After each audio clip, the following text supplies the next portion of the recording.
उषा का सगा बेटा सुनील और बहू कीर्ति उन्हें उनके सौतेले बेटे के साथ छोड़कर जा रहे होते हैं।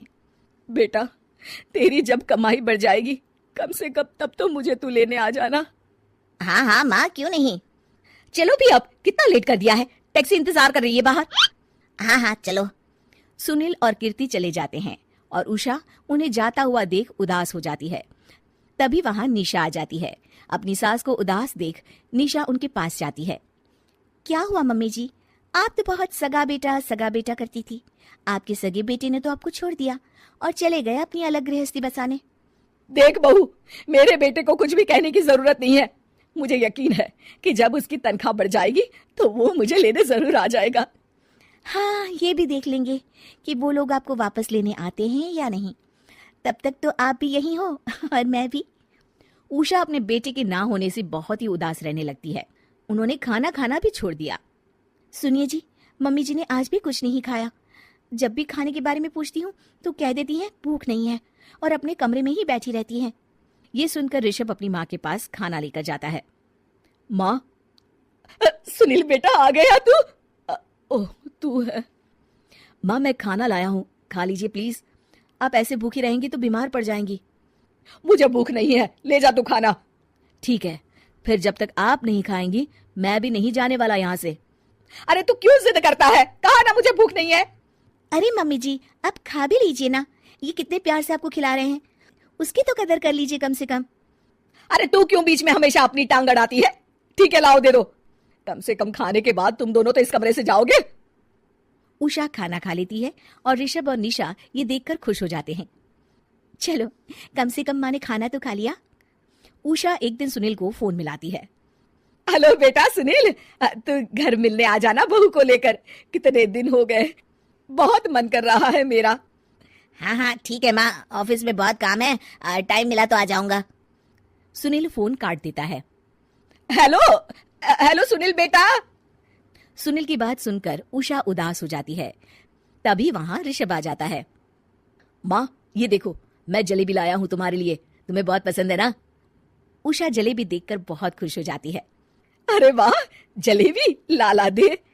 उषा जलेबियां खा रही होती है और ऋषभ अपने कमरे में चला जाता है। देखा मम्मी जी, आपका ये कितना ख्याल रखते हैं, और प्यार सगे और सौतेले से नहीं आंका जा सकता। आपको उदास देखकर ये आपके लिए तुरंत जलेबी ले आए, यही तो प्यार होता है।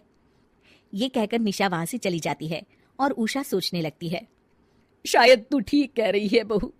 उषा देखती है कि ऋषभ उसका बहुत ख्याल रखता है और उसे उसकी गलती का एहसास होने लगता है। एक दिन सुनील और कीर्ति घर पर आते हैं। उषा उन्हें देखकर खुश हो जाती है। और माँ कैसी हो? अरे बहुत अच्छी हूँ। ऋषभ और बहू मेरा बहुत ख्याल रखते हैं। वैसे मुझे नहीं लगा था कि तू आएगा बहू के साथ। क्यों, ऐसा क्यों लगा आपको माँ? बेटा, फोन पर तूने कहा था कि तुझे बहुत काम है। हाँ माँ, पर मुझे ये भी तो पता था ना कि मेरी माँ इंतजार कर रही होगी मेरा। ना बेटा ना, मैं तो इंतजार नहीं कर रही थी, मैंने तो उम्मीद ही छोड़ दी थी। सुनील को यह देखकर अजीब लग रहा होता है कि उसकी माँ ऋषभ से अब बहुत अच्छे से बात कर रही होती है और उसके आने की उनको कोई खास खुशी भी नहीं होती है। अपनी माँ का ध्यान न पाकर उसे थोड़ी सी जलन महसूस होती है। माँ ये देखो मैं क्या लाया हूँ, साड़ी तुम्हारे लिए। हाँ बेटा, अच्छी है साड़ी तो। अच्छी है तो फिर आप आज इसे पहनो और फिर कहीं घूमने चले जाते हैं। बेटा, ऋषभ ने भी मुझे साड़ी दी थी, आज तो मैं वही पहनूंगी। तेरी दी हुई साड़ी फिर कभी पहन लूंगी। सुनील को अब बहुत ही ज्यादा जलन हो रही होती है। उसे समझ नहीं आता कि अपनी माँ का ध्यान फिर से कैसे वो अपनी तरफ खींचे। रात हो जाती है और उनके जाने का वक्त आ जाता है।